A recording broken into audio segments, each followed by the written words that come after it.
escuela bíblica. La clase que nos toca es una iglesia como comunidad sanadora. Es la lección 12. Y vamos a estar hablando de la iglesia como comunidad sanadora. La clase se encuentra en Marcos, capítulo 16, versículo del 15 al 18, y en Hechos, capítulo 5, del versículo 13 al 16, y Santiago, capítulo 5, versículo del 14 al 16. Vamos a tratar de desarrollar esta clase y vamos a tratar de tocar algunos puntos, ¿cómo le digo?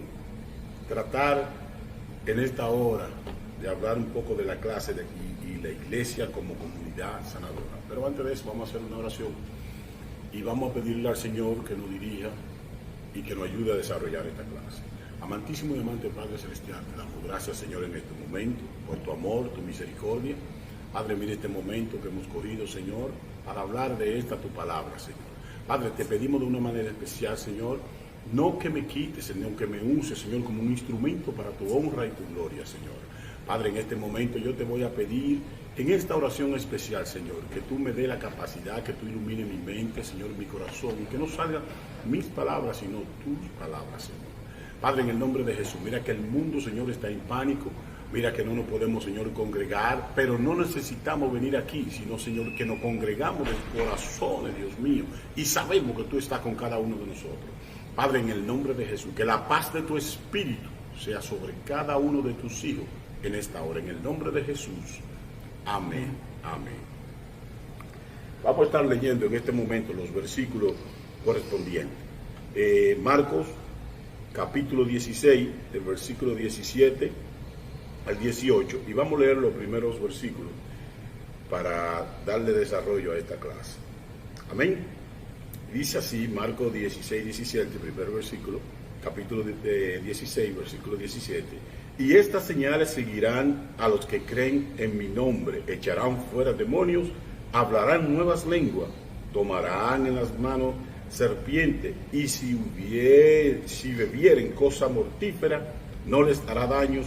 Sobre los enfermos pondrán sus manos y sanarán. Sobre los enfermos pondrán la mano y sanarán. Ay, gloria a su nombre. Esta es el punto número 1, donde es dividido en dos sesiones, sesión A y sesión B. También tiene la clase tiene cierta característica y tenemos ciertas definiciones que vamos a hacer. Y aquí encontramos primeramente donde dice, ¿qué es la enfermedad? Enfermedad es la alteración de la normalidad de cada sujeto en su esfera física, mental o espiritual, ya sea esta una normalidad percibida o no por la persona que la padece. Toda enfermedad se manifiesta mediante, primero, signos, los signos o síntomas, lo cual dice aquí que diferenciándose ambos por el hecho de que las alteraciones originadas son percibidas por el médico al realizar el examen clínico, mientras que los síntomas son apreciados por el propio paciente. O sea, los signos los puede determinar el médico, pero los síntomas los determina el paciente. ¿Por qué? Porque él sabe lo que se está sintiendo. Se siente el estómago así, se siente la garganta así, se siente que le duele la cabeza. Él entiende los síntomas. En otra parte también, permitir o permita o destaque la importancia de la salud para la propia persona y para sus intenciones de los demás. El que está enfermo es el que sabe lo que tiene. Esto puede traer un conflicto, ya sea ya que le puede estar tranquilo o no estar tranquilo, dependiendo cómo lo tome la persona. Un ejemplo, en una ocasión en el año 98, yo fui a hacerme un examen rutinario y de ahí me mandaron a un especialista porque me daban unos dolores de cabeza. Y cuando voy me hicieron unos tests, me entraron en una máquina Y como a las 2 semanas me llaman y el doctor me llama a su oficina, voy a su oficina y me dice que se queda mirando y me dice, ¿tú viniste solo? Sí. Me quedo mirando el hombre, ¿qué está pasando? Dice. Entonces se siente y habla conmigo y me dice que yo tenía un tumor en el cerebro, el cual no podían operar. O sea, aquel hombre se queda mirando, yo no era cristiano en ese tiempo. Me lo cogí como algo, como diría yo, como sencillo, como que no me preocupó. Pero después, cuando me senté y medité y pensé, wow, un tumor en el cerebro, yo no puedo operar. Lo que yo pensé fue que me iba a morir. Y me acuerdo yo, mi supervisor en aquel tiempo dice, acá, ¿qué te pasa? Yo te veo como diferente. Y le doy el papel, él lo lee, me dice, no te preocupes por eso. Aquel hombre no era cristiano. Me dijo, mañana vamos a ir y vamos a averiguar cómo es. Y él fue conmigo. Fuimos al médico, mi hermano. Y para sorpresa mía, los resultados que a mí me dieron no eran los míos. Tenían mi nombre, pero no eran los resultados míos. Sin embargo, ya como ser humano, ya yo había perdido un 75% de esa pelea y yo no tenía nada. Pero yo lo que pude percibir en aquel tiempo, un muchacho joven, wow, yo tan joven y con un tumor en el cerebro y que no me van a poder operar, wow, se terminó mi vida tan joven. Entonces, cuando uno tiene a Dios, es diferente. ¿Por qué? Porque uno se agarra de Dios. ¿De qué me agarré yo en aquel momento? De nada, porque no tenía de qué agarrarme. Pero gracias al Señor que tocó a este hombre y este hombre fue conmigo y pude ser aliviado por la ayuda de este hombre. Y de ahí en adelante, mi hermano, yo entendí algo. Y era que dentro de mí había una necesidad y la necesidad era Dios. Y de ahí en adelante fue que yo empecé a buscar a Dios para honra y gloria de su nombre. Amén. Vamos a leer un poco la introducción para introducirnos en la clase. Y le voy a leer donde dice, la introducción de la lección dice así: desde la perspectiva de la Organización Mundial de la Salud, cuando hablamos de la salud de la persona, hacemos referencia a un estado de completo bienestar físico, mental y social, y no solamente de la ausencia de enfermedad o dolencia. En la antigua griega, el ser humano era percibido desde una perspectiva de la salud integral hasta alcanzar su desarrollo óptimo. El ideal griego buscaba la proporción recíproca de todo el humano: cuerpo sano, mente sana, espíritu sano. En la perspectiva cristiana, la Escritura da testimonio de que Dios desea que el ser humano pueda alcanzar su desarrollo óptimo como persona. La comunidad redimida en Cristo desempeña un papel importante, sirviendo como agente de sanidad o comunidad terapéutica para que las personas puedan hallar en ellas refugio y ayuda y protección, a la par que son orientadas hacia un encuentro salvífico con Jesucristo. Mi hermano, en esta introducción podemos ver y podemos entender que el todo del hombre es Cristo. Es que nuestros líderes pueden dirigirnos a este mensaje salvífico que es Jesucristo y guiarnos hacia Él. Entonces, el primer tema que nos ocupa en este momento es comisionado en el nombre de Jesús. Marcos 16, capítulo 16, versículo 17. Encomendado en el nombre de Jesús, comisionado en el nombre de Jesús. Cristo desempeña un papel protagónico en la historia de la humanidad, ya que Él es el Mesías de Dios que irrumpió en el escenario humano como el Hijo del Hombre, el siervo sufriente, ofreciéndose en expiación por el pecado de la humanidad, como mediador entre Dios y la humanidad. Pagó el precio del rescate del humano caído de la gracia de Dios. Por tanto, Él es el único plenamente poderoso para otorgar autoridad a toda persona para sanar a la humanidad de toda clase de enfermedad, males y sufrimiento. En Mateo capítulo 28, versículo 18, Jesús hablando a sus discípulos les dijo: toda potestad me es dada en el cielo y en la tierra. La palabra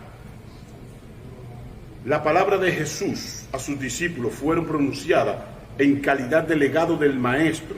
En ella están contenidas instrucciones específicas respecto a quién es el que delega autoridad sobre los discípulos y para qué los envía. Hermano, cuando el Maestro nos llama a nosotros, nos llamó a nosotros, por ejemplo, en mi persona era un muchacho joven, no es que sea viejo, sino que ha pasado el tiempo, pero el Señor no nos llama a calentar un banco, el Señor nos llama a que seamos luz en medio de la oscuridad, que podamos ser un ungüento en medio de cierto dilema. Un ejemplo, en este momento, esta clase se llama La Iglesia como comunidad sanadora. Eso impactó mi vida porque en el momento o en el siglo XXI que nosotros estamos viviendo ahora, con esta enfermedad, con este virus que anda arrasando, mi hermano, me llama la atención y me quedo pensando, wow, la iglesia como comunidad sanadora. Nosotros damos para sanar en el nombre de Jesús a aquellos que están enfermos, a aquellos que necesitan una palabra. Nosotros como iglesia debemos dar esa sanidad. Cada uno de nosotros tiene en Cristo Jesús la potestad de ser o de dar esa sanidad que ese ser humano necesita o que esa persona necesita. En este momento hay muchas personas que no tienen esperanza, se sienten acorraladas, se sienten invadidas, no solamente por la enfermedad que anda, sino la cautividad mental, la presión que está ocasionando este virus global. Pero la iglesia es una comunidad sanadora. Nosotros estamos para sanar con nuestra palabra, con la palabra que nos dio el Maestro, con la palabra que el Maestro entregó a su iglesia. Levantar el ánimo a los que están caídos, ayudar a aquellos que no tienen la fe que nosotros tenemos. No es que no nos vaya a dar, no, pero el Señor dijo, yo soy tu sanador. Y como Él dijo que Él es nuestro sanador, y nosotros como hijos de Dios, como pueblo de Dios, creemos a Dios, creemos en su palabra. Amén. Entonces, por espacio de 3 años Jesús estuvo con sus discípulos, evidenciando su autoridad en diversas formas. Número 1, para echar fuera a los demonios. Mateo capítulo 8, versículo 16, Mateo 9, capítulo 9, versículo 33, y capítulo 12, versículo 28, y capítulo 17, versículo 28, Marcos, capítulo 1, versículo 34, y capítulo 1, versículo 39, y capítulo 5, del versículo 12 al 16, Lucas, capítulo 4, versículo del 33 al 41, y Lucas, capítulo 9, versículo 1. Del 1 al 42, y también capítulo 11, versículo 14. Segundo, para resucitar a los muertos. O sea que en Jesús no hay lindero, no hay una línea. Jesús puede resucitar a los muertos. Él lo hizo antes, lo puede hacer ahora y seguirá haciéndolo porque Él es Jesús y tiene esa potestad. A Él se le entregó toda potestad. En otra palabra, Jesús es la llave de la vida. Por eso es que Jesús, cuando se para delante de la tumba de Lázaro, le dicen, Señor, está muerto, tiene 4 días y es de ya. Pero también podemos ir cuando Él va donde la hija de Jairo, donde va a la casa de Jairo, que le dice que la niña está muerta. Jesús no dijo que ella estaba muerta. Jesús hace una paréntesis y dice, no está muerta, sino que duerme. Pero ¿cómo que duerme si la misma palabra está diciendo que la niña murió? Lo que sucede es que para Jesús la muerte no es muerte, sino es sueño. ¿Por qué es sueño? Porque cuando usted y yo dormimos, estamos durmiendo en nuestra cama, y en mi caso, que solo es mi esposa y yo estoy durmiendo, ¿quién es la única persona que tiene la potestad para despertarme? Mi esposa, que es la que está ahí, estoy durmiendo. Y si el pastor fuera a mi casa y yo estoy durmiendo y le urge hablar conmigo, mi esposa tiene la potestad de despertarme de ese sueño en el que yo estoy. Me dice Franklin que yo despierto. Así es Jesús en cuanto a la muerte. Jesús es el único que tiene esa potestad. Por eso Jesús no dice que muere, sino que duerme, porque Él puede despertarlo, Él puede resucitarlo con una simple llamada. A la niña de Jairo le dijo, niña, talita cumi, niña, a ti te digo levántate. A Lázaro le dice, Lázaro, sal fuera. Jesús menciona el nombre de Lázaro porque tiene que especificar que es a Lázaro, porque él está en un sepulcro.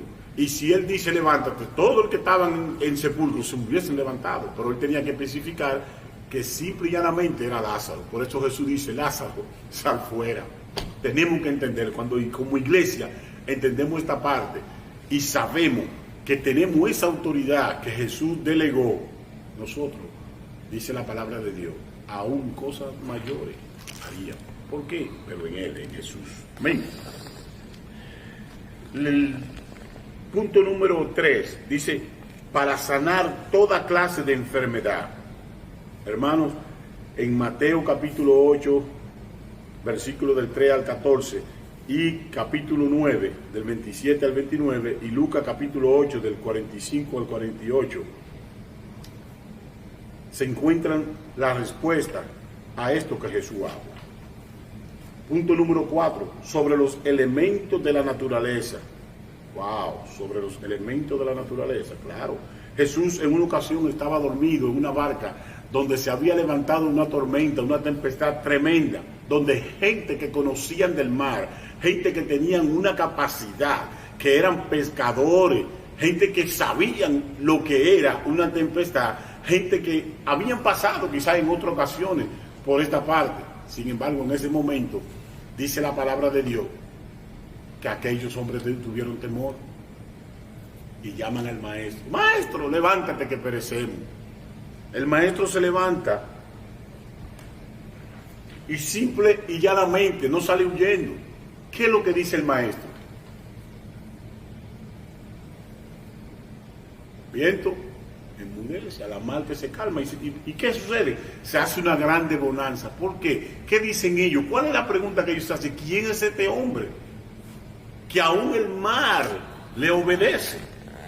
Jesús, el Cristo, el Mesías, aquel hombre que vino a redimir su pueblo, aquel hombre que vino a sanar. Ese es al cual nosotros servimos. Amén. Ahora, sobre los elementos de la naturaleza, bueno, hay que ser Jesús verdaderamente, o Jesús verdaderamente tiene que estar en nosotros para nosotros poder hablar a la naturaleza y la naturaleza obedecerle. En Marcos capítulo 4, donde dice del versículo 37 al 39 y capítulo 6 del 48 al 49, para vencer, dice el punto 5, para vencer a Satanás. Oh, para vencer a Satanás. Entonces yo no venzo a Satanás con mi propia fuerza, con mi mérito. Yo venzo a Satanás a través de Jesucristo, a través de la sangre de Jesús. Cuando yo estoy en Jesús, Satanás no puede verme a mí, él tiene que ver a Jesús, porque Jesús me representa a mí ante el Padre. Entonces yo debo representar a Jesús en la tierra. O sea, nosotros como pueblo, como hijos de Dios, debemos representar a Jesús en nuestros hechos, en nuestro acto de vivir. No pensar en nosotros, sino pensar en Jesús. Yo represento a Jesús. Soy un ministro, soy un delegado de Jesús. O sea, que cuando nosotros vamos a hablar o vamos a hacer cualquier cosa, debemos pensar que nosotros estamos representando al Maestro. Si representamos al Maestro, debemos andar y hacer las cosas que Jesús hizo, comportarnos tal como Él se comportó. Amén. Y su postrer enemigo, la muerte.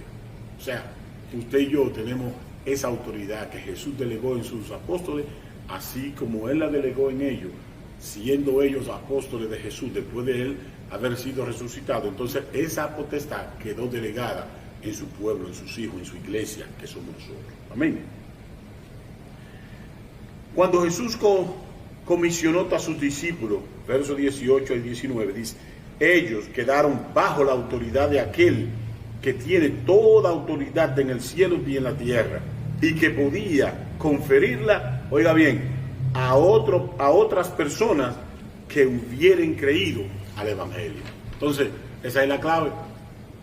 Cuando nosotros hemos creído en el Evangelio, cuando nosotros estamos en Jesús, esa autoridad fue delegada en cada uno de nosotros. La responsabilidad que Jesús colocó sobre sus discípulos fue significativa en la historia. Tanto secular como cristiana, si ellos, oigan bien, si ellos vencían sus limitaciones humanas y asumían una actitud de compromiso con Dios y con la humanidad, cumpliendo con el mandato de la gran comisión, el mundo podría ser alcanzado para Cristo a través de la evangelización durante 1700 años aproximadamente. El mandato de Jesús dado a sus discípulos ha sido obedecido por la comunidad de creyentes en el mundo cristiano y transmitido de generación en generación. A través del discipulado cristiano, ¿podrá la generación del siglo XXI asumir una actitud de compromiso con la comisión de la iglesia? ¿Estaremos nosotros dejando un legado a esta generación? ¿Estamos nosotros esforzándonos para que la generación del siglo XXI que está subiendo sigan los pasos de Jesús? ¿Estamos nosotros como pueblo, como hijos de Dios, como padres, estamos nosotros haciendo esto? Yo le pediría a mis hermanos que pensaríamos un poco, y si alguno de nosotros no lo está haciendo con nuestros seguidores, que son nuestros hijos, nuestros familiares, sobrinos, sobrinas, yo pienso que es hora de que empecemos. ¿Por qué? Porque en mi casa yo no tuve esa oportunidad, que quizás tienen otros que nacieron en el Evangelio, pero gloria a Dios, porque pude entender el sacrificio vicario de la cruz. Amén. Pero yo creo que cada uno de nosotros hoy que entendemos que estamos en el Evangelio y que vivimos en el Evangelio y tratamos de serle fiel a Dios, es hora de que nuestros familiares entiendan y conozcan que es hora de humillarnos y clamar a aquel que todo lo puede. En el tiempo que nos ha tocado vivir a nosotros, mi hermano, estamos viendo cosas que quizá nuestros padres no vivieron, aunque en el 1918 hubo una pandemia así mismo, pero estamos hablando de otro tiempo. En este tiempo estamos hablando del tiempo del siglo XXI, la tecnología mundial, así mismo está caminando esta enfermedad. Vuelvo y repito, la iglesia como comunidad sanadora. Necesitamos verdaderamente ser una comunidad sanadora. El pueblo, la gente nos está necesitando la iglesia, está necesitando nuestras oraciones, y esto lo vamos a ver más adelante. Hermano, no es solamente con lavarse la mano, necesitamos más que lavarnos la mano. Así podemos proclamar un poquito el contaminarnos, contaminar a otro el que lo tenga, pero a través de la oración, a través de la iglesia, haciendo el trabajo que nosotros tenemos que hacer, intercediendo los unos por los otros, en oración, en este momento que nosotros no podemos reunirnos en este templo, pero qué maravilloso que nosotros, dentro de nuestros hogares, si usted lo mira de otro punto de vista, el que no ora porque no tenía tiempo, porque tiene que venir, salir huyendo al servicio, este es el tiempo, mi hermano, para estar de rodillas. No tenemos excusa ninguna. Mire, cuando nosotros regresemos a nuestra casa, que va a ser pronto para honra y gloria de Dios, porque en el nombre de Jesús, mi hermano, este virus tiene que terminarse. El Señor, esto se va a acabar de una sola manera. Y de la única manera no es lo que el hombre decida o lo que el hombre quiera, es que Dios va a interceder por sus hijos, por su pueblo, por ese pueblo que aclama a Él noche y día, por ese pueblo en el cual Él murió, dio su sangre, dio su vida. ¿Para qué? Para que usted y yo podamos tener vida y vida en abundancia. Yo creo eso como creyente, yo creo eso como hijo de Dios. Creo que es solo la misericordia de Dios la que nos va a alcanzar y nos va a salvar a nosotros de este virus en el cual estamos viviendo en el siglo XXI. No debería en el siglo XXI haber un virus que esté matando a los seres humanos de esta manera, pero lamentablemente, mi hermano, hay cosas que pasan, quizá para que la iglesia se afirme, quizá el hombre en su capacidad pensando que puede crear cierta cosa, o quién sabe, porque todos los productos están desapareciendo. hay cosas que no se encuentran, mi hermano. Pero estuve leyendo algo hoy que me mandaron en WhatsApp, y es cierto. Los mineros aquellos que quedaron atrapados, aquellos jóvenes que quedaron atrapados en una cueva bajo el agua, mi hermano, aquella gente no podían salir. Y hay cosas que quizá uno la vea y te pasa como un chiste, pero mi hermano, aquella gente no podían salir, es cierto. Hay muchos de nosotros que damos complaint y decimos, que estoy aburrido. Mi hermano, aburrido, un cristiano aburrido. ¿Cómo es que un cristiano puede estar aburrido? Una persona que está aburrida es una persona que no tiene fe, una persona que no tiene esperanza. Pero el cristiano tiene esperanza. ¿Cuál es la esperanza nuestra? En que si partimos de este mundo, ¿qué vamos a hacer? Vamos a nuestra casa verdadera, nuestra casa celestial, donde Él prometió que haría morada para nosotros, mi hermano. Entonces nosotros debemos estar convencidos a quién servimos, quién es Jesús, quién es Dios, nuestro Creador. Y no debemos temer de verle la cara. ¿Por qué? Porque Pablo dijo que para él el vivir era Cristo y el morir era Cristo. Y dijo también que le era mejor morir, pero deseaba quedarse en este cuerpo. No porque Pablo apreciaba, porque la vida no es esta. La verdadera vida empieza cuando nosotros partimos de este mundo. Porque dice la palabra de Dios, entonces le veremos tal como Él es. ¿Por qué? Porque Pablo dijo que ahora vemos por un espejo oscuro, pero entonces le veremos cara a cara. Amén. Y para concluir con el primer punto, mi hermano, dice, dado a sus discípulos, ha obedecido por la comunidad de creyentes en el mundo cristiano y transmitido de generación en generación. Donde cree, dice que en el siglo XXI podrá esta generación asumir el mandato de la gran comisión dada por Jesús a sus discípulos. Yo creo que sí, que si nos proponemos pueden hacerlo. Nuestros hijos nosotros deberíamos de dejarle el legado a nuestros hijos. En otra ocasión he dicho, mi hijo no es cristiano, pero mi hijo estaba en casa ayer y una de las cosas que mi hijo tiene, y lo he dicho antes, que mi hijo no come sino ora. Y él está viendo una muchacha ahora que ella no es cristiana, pero ellos fueron a casa, mi esposa cocina y se sientan a la mesa. Inmediatamente yo le hago señas a la esposa, porque es que él le agarra la mano de una vez, él le agarra la mano, la muchacha cierra los ojos. Entonces, quiere decir que de una u otra manera sembramos una semilla. Y eso, mi hermano, aunque él está apartado ahora, eso me llena de regocijo, saber, óigame bien, saber que no todo está perdido, que hice mi trabajo, que hay una semilla sembrada en el corazón de este hombre, hay una semilla sembrada en el corazón de este joven, y no solo que está sembrada, sino que de una u otra manera él la está pasando.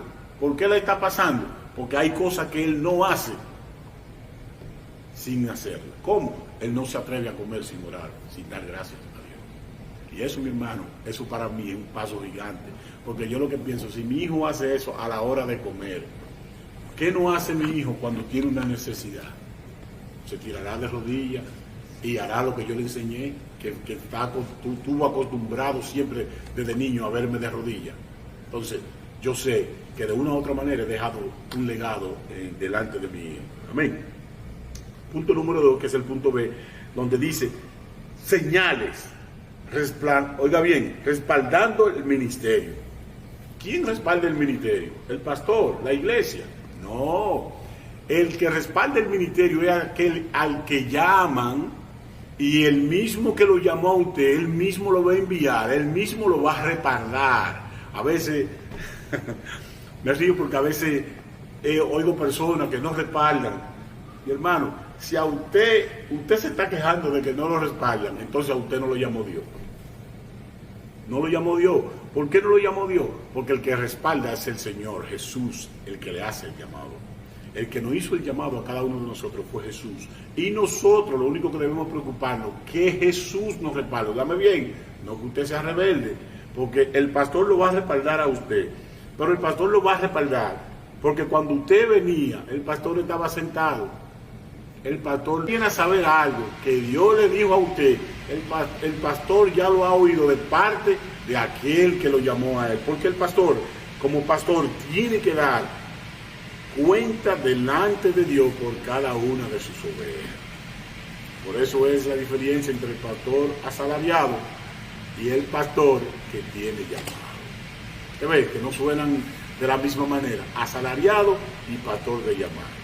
Entonces, mis hermanos, debemos dejarnos guiar por nuestros líderes. ¿Por qué debemos dejarnos guiar por nuestros líderes?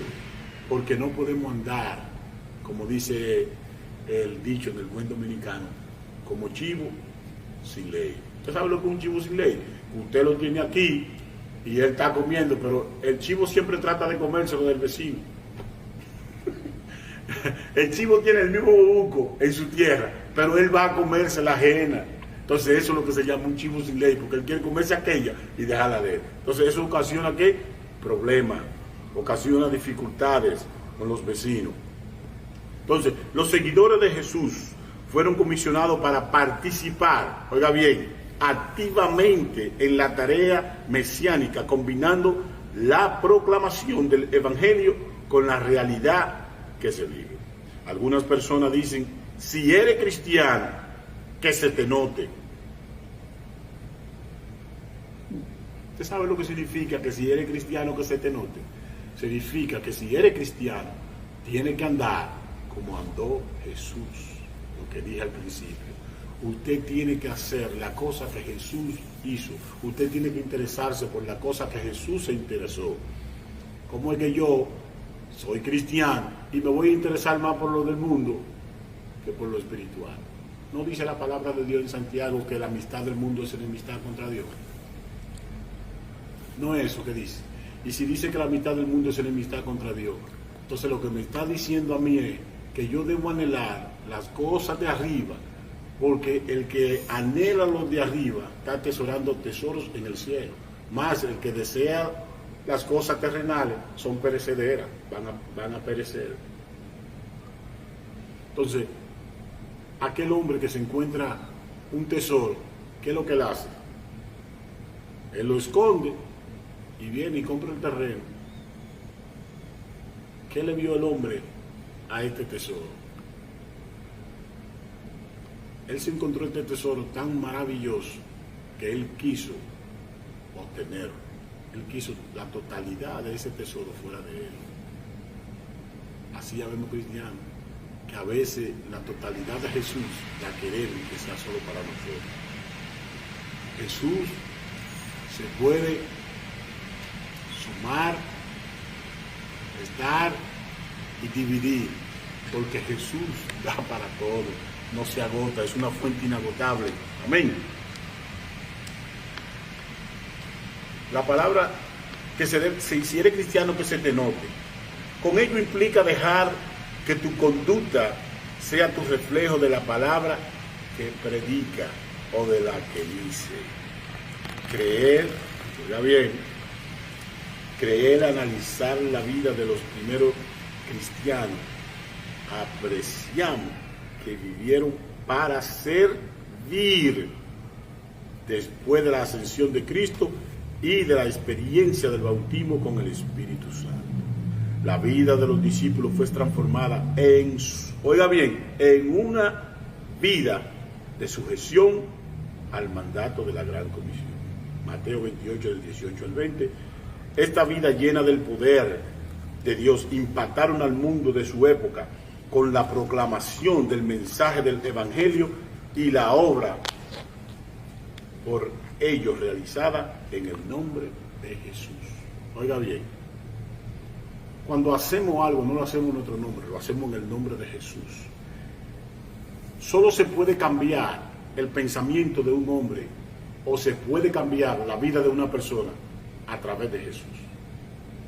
Nosotros no podemos cambiar la vida de nadie. El que cambia es Jesús. Jesús es la única persona que en el Espíritu Santo se puede meter dentro de nosotros y cambiarnos de adentro para afuera. A veces queremos cambiar la persona de afuera para adentro. Qué mal, qué error. Porque yo podría tratar de cambiarlo, pero a la final lo que está dentro va a salir afuera. Jesús dijo en una ocasión cuando le hicieron una pregunta, ¿por qué tus discípulos comen con las manos sin lavarse las manos? Jesús dijo, no lo que entra por la boca contamina, sino lo que sale. Mis hermanos, como cristianos, tenemos que tener mucho cuidado. Si somos cristianos, por eso que yo digo, no porque me avergüence, yo lo sabe que no, porque para mí es un honor que Dios me haya llamado y que yo pueda servir a Dios. Pero es mejor que la gente me pregunte que qué pasa, que yo soy de esta manera y que soy de la otra. Ese debe de ser el punto de partida de cada cristiano. No andar pregonando que soy cristiano y entonces andar viviendo como un impío. Debemos ser lo que decimos que somos. Aquí dice, si eres cristiano, eso es Dios. Si eres hijo de Dios, si eres pueblo de Dios, tiene que haber una diferencia. El pueblo de Dios no puede vivir como el pueblo del mundo, que anhela o tiene otros objetivos. El objetivo de nosotros es traer almas para Cristo, que se salven. ¿Por qué?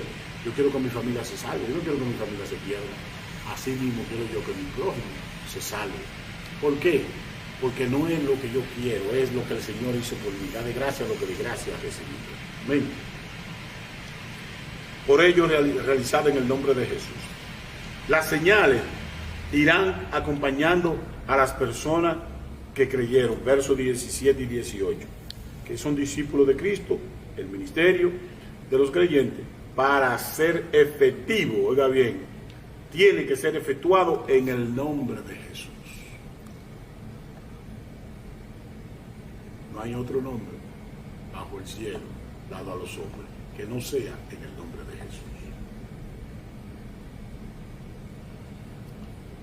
En la época, con la proclamación del mensaje del Evangelio y la obra por ellos realizada en el nombre de Jesús, las señales irán acompañando a las personas.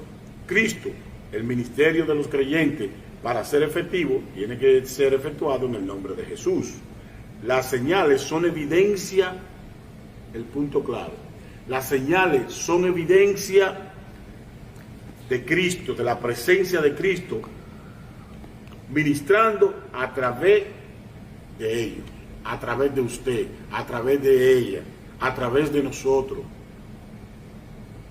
La presencia de Cristo es lo que evidencia quiénes somos. No lo que yo haga, no lo que yo sé, es la presencia de Cristo, lo que evidencia qué soy, qué somos, a dónde vamos. Dice, ministra expulsando demonios, hablan otras lenguas. Si bebieren algo mortífero, no les hará daño. Impondrán las manos sobre los enfermos, oiga bien, y estos sanarán, gracias a la presencia del Cristo resucitado en la vida del creyente o de la creyente.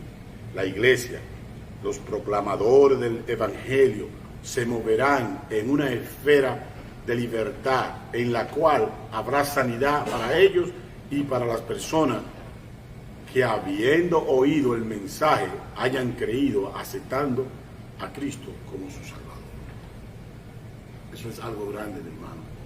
¿Por qué? Porque cuando la persona oye el mensaje y lo captan y Dios obra y esa persona se deja tocar y Dios le toca y se convierte. Todos nosotros sabemos que nadie se convierte. Yo me quiero convertir, la gente se compuje, llora porque ha sido quebrantada, y eso solamente lo hace el Espíritu Santo de Dios. El tema número 2 que nos ocupa, provisión de sanidad para el pueblo. Eso se encuentra en Hechos capítulo 5, del versículo 12 al 16. Y dice así, ministrando en la autoridad de Cristo. Dice, en Hechos capítulo 5, versículo 12, dice, por manos de los apóstoles se realizaban muchas señales y prodigios. Cuando dice por mano, significa por mediación, es decir, los apóstoles eran instrumentos divinos para bendecir a los marginados sociales, brindándoles el oportuno socorro. El pueblo, al ver la gloria de Dios actuando en el ministerio de los apóstoles los alababan grandemente. Verso 13, aunque había, óigame bien, aunque había algunos que no se atrevían a juntarse con ellos, Justo González cita a Martín de Velius, quien sugiere que los demás pudieran ser los principales o jefes del pueblo. De ser así, comenta González, que los que el texto da a entender es que la cápula religiosa y social ejercía tal presión sobre sus miembros, que aún aquellos que quisieran, oiga bien, aún aquellos que quisieran acercarse, que quisieran acercarse a los discípulos, no se atrevían, pero los milagros aumentaban a pesar de la oposición del Sanedrín. Hechos capítulo 4, verso 17. Cada vez creían un mayor número de personas. Perdón. ¿Qué está pasando, mi hermano? Que hoy en día predicamos, hablamos la palabra de Dios, Dios se mueve, pero aquí dice que cada día había un gran número de personas que se convertían, se compungían, y lo que no se atrevían porque la cápula religiosa se lo prohibía de una manera, ellos entendían y sabían que Jesús verdaderamente era el Hijo de Dios y que ellos habían matado al Mesías, que habían matado el Cordero de Dios, aquel que decía que era el Hijo de Dios. ¿Por qué?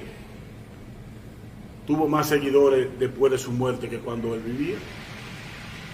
En un mensaje de Pedro se convirtieron como 3,000 y ellos conocían quién era Pedro. ¿Y cómo es que este hombre? Ay, santo. Señores, a Pedro cuando estaba siguiendo a Jesús, le dijeron, tú habla como él, camina como él. Y fue cuando Pedro maldijo. Quiere decir que el que se pega a Jesús, algo debe de pegársele de Jesús. Ay, gloria. Entonces, esta gente cada vez creían en mayor número de personas. Entonces dice el capítulo 2 el tema B del capítulo 2 dice, sanidad para el pueblo. Es lo que estamos necesitando hoy. Sanidad para el pueblo. El portico Salomón era parte del templo construido por Herodes el Grande en un intento de agradar a los judíos a pesar de la oposición del Sanedrín. Los discípulos continuaban reuniéndose en el templo. Dice la palabra que los que habían creído se reunían en el portico de Salomón, estaban todos unánimes sirviendo al Señor. Es bastante impresionante ver cómo dentro del viejo orden antiguo sistema de adoración, va emergiendo un nuevo orden, el nuevo pueblo de Dios, caracterizado por la presencia de Cristo en el ministerio de la iglesia, transformando, sanando físicamente, mentalmente y espiritualmente. Entonces, espiritual y sanando, dice mental, espiritual y espiritual a la gente. Ok. Cada día se añadían nuevos creyentes a la iglesia, tanto hombres como mujeres. Verso 14. Llegando a ser una multitud, el pueblo estaba admirado de la maravilla que se hacía por mano de los apóstoles y aún de las regiones vecinas de Jerusalén. La gente acudía trayendo sus enfermos y personas atormentadas por espíritu inmundo. Oiga bien, y todos eran sanados. No uno ni otro, todos eran sanados.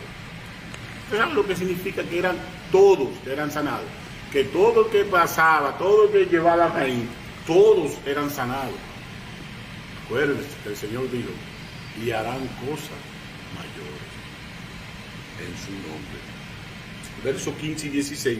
La primera iglesia atraía a la gente por el poder y los milagros de Dios, el carácter de sus líderes y las virtudes de ellos como cristianos. La sinceridad, la devoción, la humildad, la generosidad, la honradez, el servicio y la unidad plasmada en el estilo de vida de sus miembros.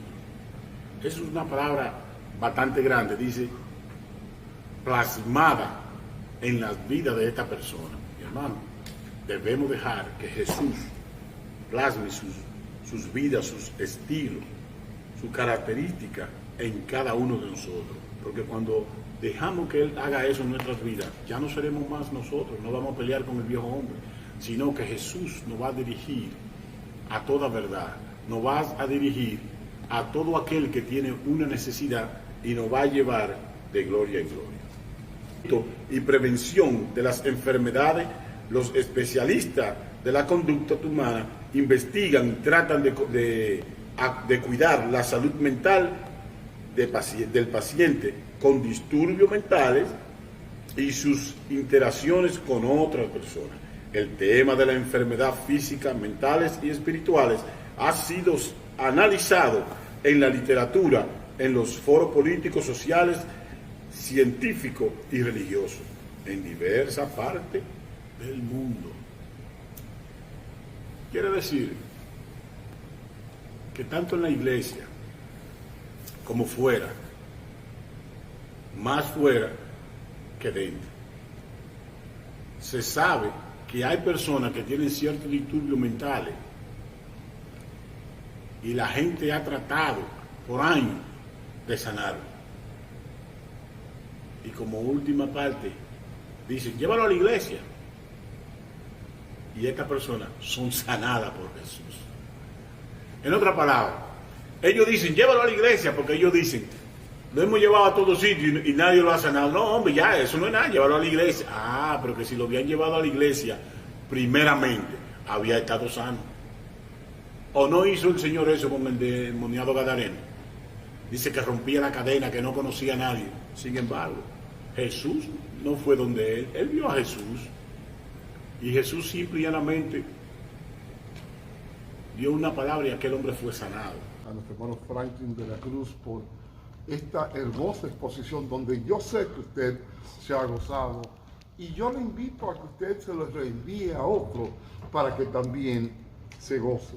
El tema, ¿verdad?, de hoy tan interesante, una iglesia o una comunidad sanadora. La iglesia, una comunidad sanadora.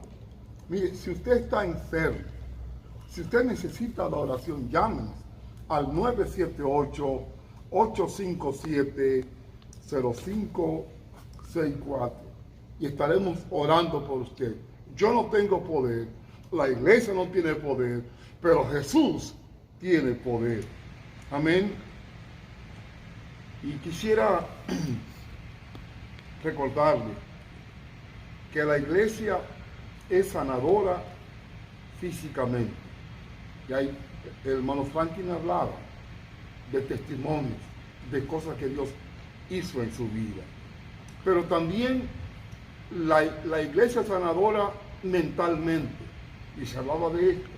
¿Cuántas personas conocemos que vinieron desquiciados, pero al tener contacto con Jesús, ahora caminan normalmente? Pero también está, yo no soy de iglesia, pero todavía en la iglesia pentecostal, el que viene endemoniado no sale igual. O sea, físicamente, emocionalmente y también espiritualmente. La pregunta que yo me hago en este día, ¿cuál es tu enfermedad hoy? ¿De qué tú necesitas que oremos? Yo tengo algunos motivos de oración, porque este tema, mire, parecería, no que parecía, sino que Dios, que sabía lo que iba a venir, puso en aquellos hombres poner este tema. Yo quiero que oremos por el reverendo Pansardi y su esposa. Ellos están recluidos en un hotel en la Florida. El reverendo Pansardi es nuestro supervisor de Europa y está afectado de salud, pero creemos que Dios lo va a sacar con bien. Amén. Queremos orar también por un pastor en el Pacífico que nos informaron que está afectado de salud, por 3 pastores en Nueva York, la Asamblea de Dios, que están afectados de salud, y también queremos orar por la hermana Belkis Gómez, su madre Ramona y su hermana Cintia están en Nueva York y también están afectados. Yo quiero que oremos también por aquellos hermanos que están en diferentes países y que por las condiciones no pueden regresar, o que quieren salir y no pueden regresar a su país. Cual que sea la necesidad, no importa dónde se encuentre tu familiar. Hacíamos referencia el domingo, cuando el Señor nos permitió desde acá orar por una persona que no conocía a Dios, pero que a partir de ese momento conoció al Señor. Estoy hablando de Jorge Agua. Ese Dios está vivo. No importa cuál es el problema de tu familia, no importa cuál noticia te hayan dado, vamos a orar en este momento. Soberano Señor, mira aquellos hermanos que por su condición de salud están delicados. Algunos no pueden recibir visitas por la fragilidad de su salud. Obra ahora, Dios mío. Mira, en la Florida presentamos al pastor Pansardi y su esposa. Señor amado, mira a Mabel allá en la República Dominicana, que se está recuperando. Ve al Pacífico, mira a la familia pastoral que ahora está orando, está intercediendo por ese compañero ministro. Mira las familias de estos 3 ministros de la hermana iglesia Asambleas de Dios. Señor, mira en Nueva York a esta familia. Obra, Nazareno. Señor, en este día pedimos por nuestros policías que están ahí al frente, que tienen que estar interactuando con diferentes personas y nadie tiene un letrero que tenga el coronavirus. Pido por los médicos, por las enfermeras, Señor. Pido por los taxistas, Señor. Pido por los trabajadores esenciales que, a pesar de que se pide que la ciudad, la comunidad esté en su casa, ellos tienen que estar trabajando. Los que trabajan, Señor, en los diferentes ayuntamientos. Oh, Señor, obra.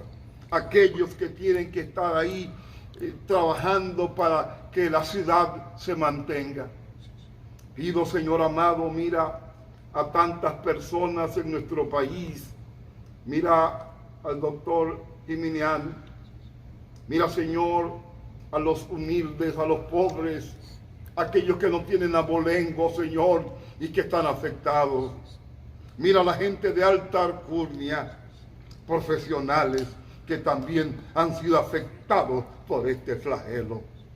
Oh Padre eterno, pido por nuestros gobernantes, pido, Dios mío, aleluya, por aquellos que están tratando de encontrar un antídoto, Señor. Oh Dios mío, pido por la familia Ebenezer, pido por las damas de la iglesia Ebenezer, pido por los caballeros de la iglesia Ebenezer, pido por los jóvenes de la iglesia Ebenezer, pido por los niños de la iglesia Ebenezer, pido por los amigos de la iglesia Ebenezer. Hoy si hubiese algún enfermo que no supiéramos, estamos intercediendo. Pedimos por alguno que tenga un familiar enfermo. Obra, Nazareno, glorifícate, Señor. Padre, pido por los misioneros, pido por los evangelistas, pido por la pastoral en Loren, Señor. Obra por los cantantes, por los adoradores, Señor. Obra, Señor amado, glorifícate. Danos paz, gozo y alegría. Nombre de Jesús.